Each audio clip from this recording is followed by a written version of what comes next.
আমাদের 5th trip ত্রিপুরাতে ছিল। ত্রিপুরার অমরপুরে আমার শ্বশুরবাড়ি অর্থাৎ দ্বীপের নিজস্ব বাড়ি। সেখানেই আমার 2nd রিসেপশন ছিল অর্থাৎ বৌভাত। ওর বাড়ির অনেকেই আসতে পারেনি, বয়স্ক মানুষেরা, তাই জন্য ওখানে আমাদের 2nd রিসেপশন অথবা যাই বলা হোক বৌভাত ছিল।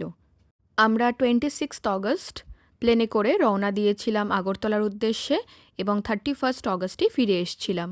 27 অগস্ট ছিল আমাদের বৌভাত আর 30 অগস্ট আমাদের উদ্দেশ্যে একটি বিপদনাশিনীর পুজো ছিল।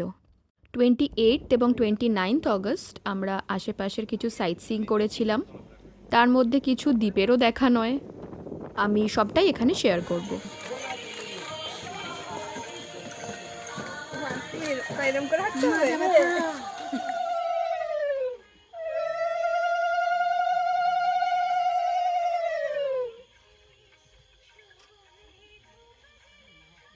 আমি বাড়ি থেকেই সব তোড়জোড় করে মেহেন্দি পরে গেছিলাম।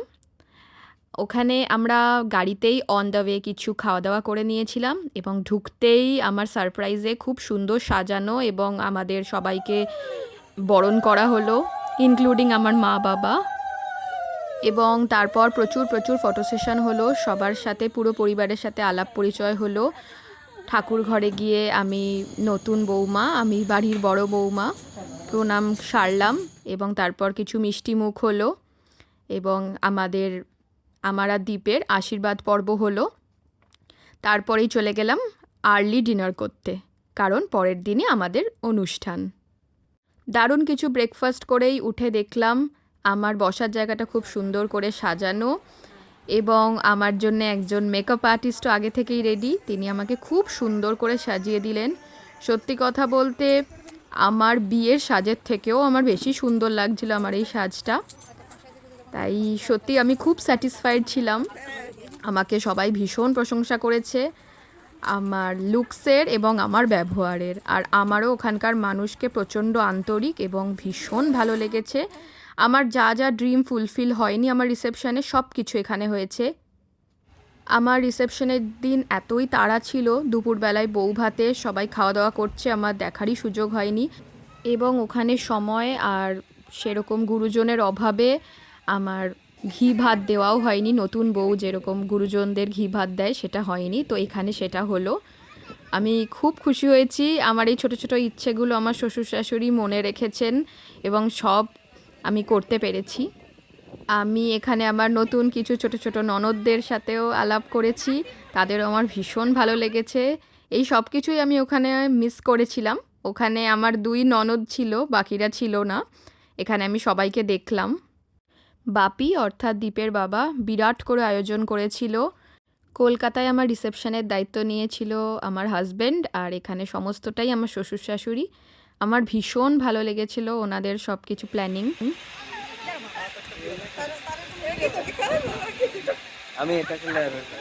আপনারা তো জানেনই আমি ফুডি, তাই প্রথমেই আমার কাছে খাওয়াটা প্রায়োরিটি একটা জায়গার, সাজানোটা তো অবশ্যই। এখানের খাওয়া দাওয়াও আমার এত পরিমাণে ভালো লেগেছিল, সমস্ত আইটেম এত ফ্রেশ, যেটা হয়তো বা কলকাতায় খুব একটা সচরাচর দেখা যায় না, এবং আমার পছন্দের সমস্ত আইটেম হয়েছিল। চিকেন হয়েছিল, আমি মাটন থেকে চিকেন বেশি ভালোবাসি, তো সব কিছু মিলিয়ে আমি ভীষণ খুশি ছিলাম।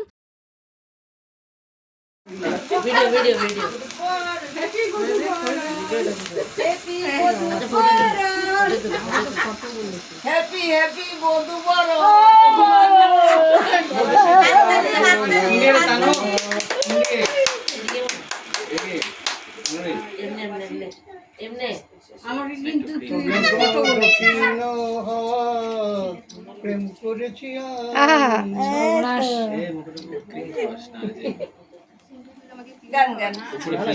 সব থেকে বড় কথা, আমার খুব ইচ্ছে ছিল যে রিসেপশনে আমার কেক কাটিং হবে, কিন্তু সেটা কোনোভাবে হয়নি। সেইটা মনে রেখে আমার শ্বশুর শাশুড়ি আমার জন্য এই সারপ্রাইজ প্ল্যানিংটা করে। আমি ভীষণই খুশি হয়েছি। ওনারা সব কিছু এত মনে রেখে রেখে করেছেন এবং এত মানুষজনের মাঝে আমি প্রচণ্ড খুশি হয়েছি। লোকজন কম থাকলে বিয়ে বা এরকম বড় অনুষ্ঠানে কতটা মন খারাপ হয় সেইটা আমি বুঝেছিলাম আমার বিয়ে এবং রিসেপশনের সময়। সেই মন খারাপটা আমার আর থাকলো না। রাত্রিবেলায় খুবই বৃষ্টি হচ্ছিল আর আমার সমস্তটা ঘুরেও দেখা হয়নি, তাই রাত্রিবেলা একটু ঘুরে দেখছিলাম চারিদিকে কেমন সেট আপ হয়েছিল। সাজানো খুবই সুন্দর হয়েছিল, গেটটাও খুব সুন্দর হয়েছিল। কেক কাটিংয়ের পর ফটো সেশনও হলো এবং গিফটস খোলার পর্ব শুরু হলো।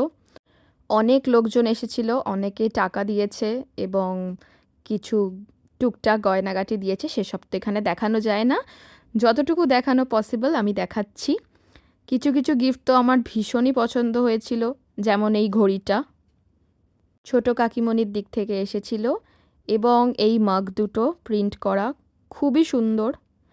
সমস্ত ডেকোরেশন আমি ঠিক মনে যেরকম ভেবেছিলাম সেরকমই হয়েছে। আমি সবটা বলিও নি, কিন্তু সেরকমই হয়েছে। আমি আমার মেকআপ আর্টিস্টের ডিটেলসও ডেসক্রিপশনে শেয়ার করে দেবো। কেউ যদি ওদিককার হন এবং সাজতে চান ওনার কাছে, অবশ্যই সাজতে পারেন। এই করে আমাদের ২৭ তারিখটা কেটে গেল এবং ২৮ তারিখ আর্লি মর্নিং আমরা ব্রেকফাস্ট করে একদম আমার পছন্দের সমস্ত কিছু দিয়ে তারপর আমরা বেরিয়ে পড়লাম সাইট সিইংয়ে। বাপি আগে থেকেই গাড়ি বুক করে রেখে দিয়েছিল আমাদের জন্যে, তাই গাড়ি করেই আমরা বেরিয়ে পড়লাম আমাদের গন্তব্যের উদ্দেশ্যে। এখানে ম্যাক্সিমামটাই পাহাড়ি রাস্তা, তাই ঠান্ডা ঠান্ডা ওয়েদার, খুব ভালোই লাগছিল তার মধ্যে ঘুরতে। প্রথমেই গেলাম ত্রিপুরা রাজবাড়ি, এখন যেটি মিউজিয়াম হয়ে গেছে। অপূর্ব ছিল রাজবাড়ি। ভেতরে খুব একটা ফটোগ্রাফি অ্যালাউড ছিল না, তাই বাইরে থেকেই যতটা পেরেছি তুলেছি। তো আপনারা দেখুন।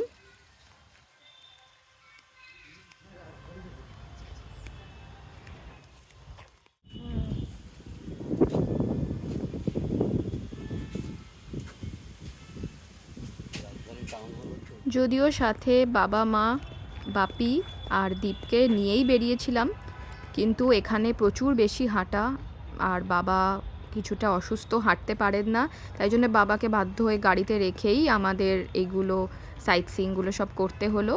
যেইটুকু বাবা গাড়ির থেকে দেখতে পেয়েছে সেইটুকু দেখেছিল। এখানে সব জায়গায় ভীষণ ওয়েল মেনটেন্ড, আমার এই জিনিসটা খুবই ভালো লেগেছিল। আর ভেতরের মিউজিয়ামটাও দেখার মতো। রাজবাড়ি দেখার পর মকটেলস খেয়ে আমরা একটু ফটো সেশন করলাম এবং তারপর গেলাম কসবেশ্বরী কালী মাতার মন্দিরে। মন্দিরটি যথেষ্টই উঁচুতে ছিল, তাই এখানেও বাবা যেতে পারলো না। এই মন্দিরের পাশেই একটি ঝিল ছিল, সেখান দিয়ে ওই পারে দেখুন দেখা যাচ্ছে ট্রেন যাচ্ছে, সেটা আসলে বাংলাদেশের ওদিককার ট্রেন, দেখা যায় এপার দিয়েই। এরপর আমরা গেলাম নামকরা ত্রিপুরার যে সতীপীঠ ত্রিপুরেশ্বরী মন্দিরে।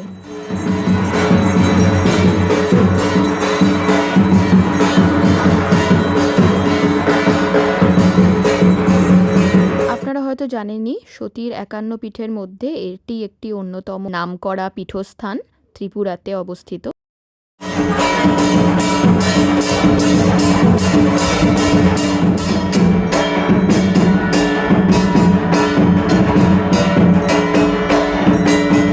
মন্দিরের সামনেই বিরাটাকার কচ্ছপদের দেখলাম, মানুষজন ওদের খেতেও দিচ্ছে, খুবই সুন্দর লাগলো। প্রচুর কচ্ছপ ছিল। আমি যদিও এর আগে দেখেছি, দীপ যখন যেত তখন ভিডিও কলে আমাকে ওদের সাথে আলাপ পরিচয় করিয়েছিল। এরপর আমরা একটু পাপড়ি চাট খেলাম এবং ট্রিপটা এখানেই এন্ড করলাম। আবার পরের দিন সকাল সকাল সেজেগুজে বেরিয়ে পড়লাম সাইট সিইংয়ে। কাছে দাঁড়ে যা যা হয় দেখলাম, এখানে বাবা সাথে ছিল না। প্রথমেই গেলাম অমরপুরের মাতা মঙ্গলচণ্ডীর মন্দির, সাথে নিয়ে গেছিলাম আমার ছোট্ট দেওর আদিকে।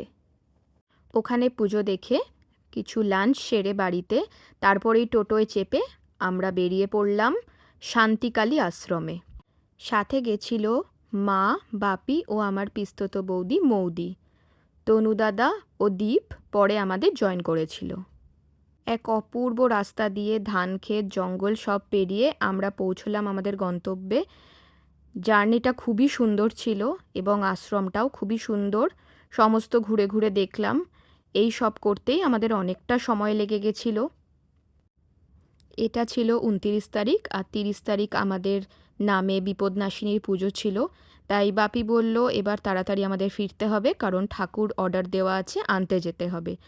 তাই আজকের মতো এখানেই আমরা শেষ করলাম, আর কিছু ঘুরলাম না। এরপর বাড়িতে লোকজন এসছে, তো কিছু অ্যারেঞ্জমেন্টস তো করতেই হবে এবং ঠাকুরও আনতে যেতে হবে, তাই আমরা এখানেই কিছুক্ষণ কাটিয়ে বিকেলবেলাটা একটু চা খেয়ে এবার বাড়ির উদ্দেশ্যে রওনা দিলাম। সেদিন ছিল গণেশ পুজো, তাই ফেরার পথে সিদ্ধিদাতা গণেশেরও একটু ঝলক পেয়ে গেলাম। তারপর বাপির সাথে স্কুটিতে চেপে একটু ঘুরলাম, আর তারপর তনু দাদা, দীপ ও বাপির সাথে গিয়ে আমরা ঠাকুর নিয়ে এলাম, মাকে বাড়িতে আনলাম।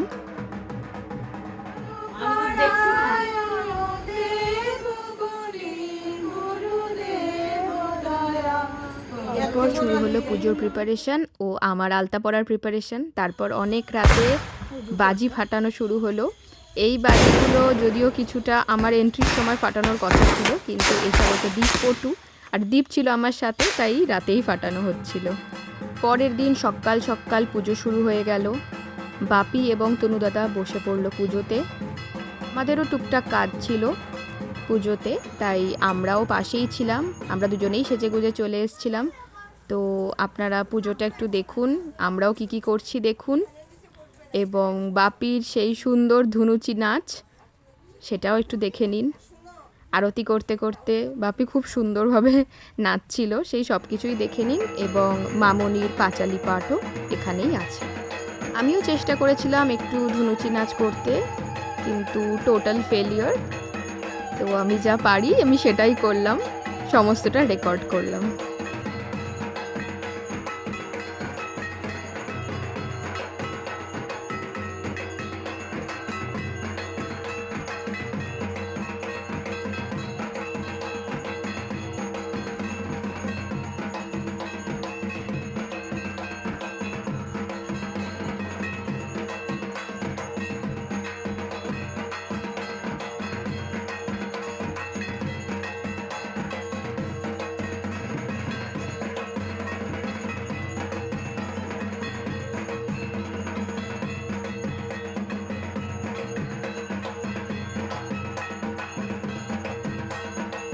এখানে আমি আর কুট্টি কাকিমণি দুজনেই নাচছি। কুট্টি কাকিমণি খুব সুন্দরই নাচছে। এই ভিডিওটা অবশ্যই মায়ের করা। সমস্ত ঘুরে ঘুরে আমাদের পুজোতে ঢাকিদের এবং যারা যারা এসেছিল সবার ঘুরিয়ে মা ভিডিও করেছে। মা এখন প্রো ভিডিওগ্রাফার হয়ে গেছে অবশ্যই। বড় পিসিও খুব সুন্দর কাসর বাজিয়েছে, আর বাপি তো অবশ্যই ডান্স খুব সুন্দর করেছে। তো আপনারা পুরো ভিডিওটা দেখুন, আমি এরপর বাকি কথা পরে বলছি।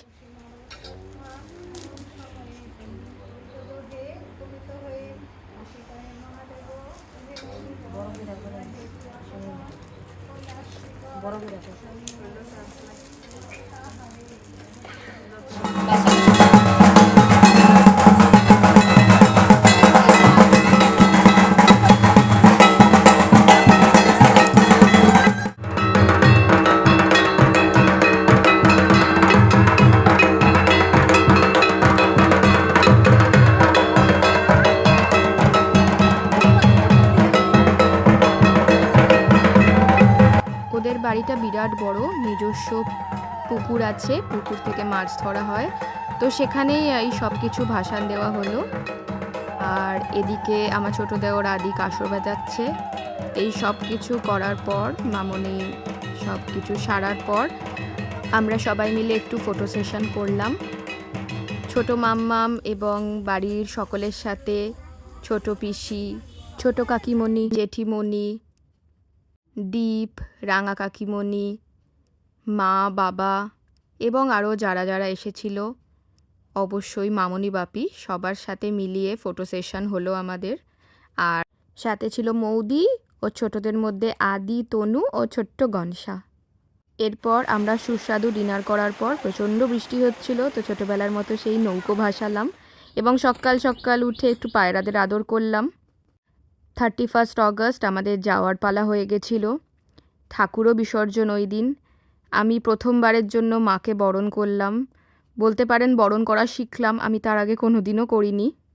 আমি বাড়ির বড় বউ, তাই অবশ্যই আমাকে দিয়ে তো মাকে বরণ করানো হবেই। আমাকে শিখিয়ে দিল বাপি কিভাবে সব কিছু করতে হয়। এবং তারপর আমরা ব্রেকফাস্ট সেরে নিয়ে এবং একটু পর লাঞ্চ সেরে নিয়ে বেরিয়ে পড়লাম এয়ারপোর্টের উদ্দেশ্যে। খুবই ভালো ভালো খাবার ছিল প্রথম দিন এবং শেষ দিন মাটন ছিল। আমি এই ট্রিপটা এবং মানুষগুলোকে কোনোদিন ভুলবো না এবং আমি চাই খুব শীঘ্রই আবার ওখানে যেতে এবং আরও দারুণ দারুণ জায়গা এক্সপ্লোর করতে। So till then, tata.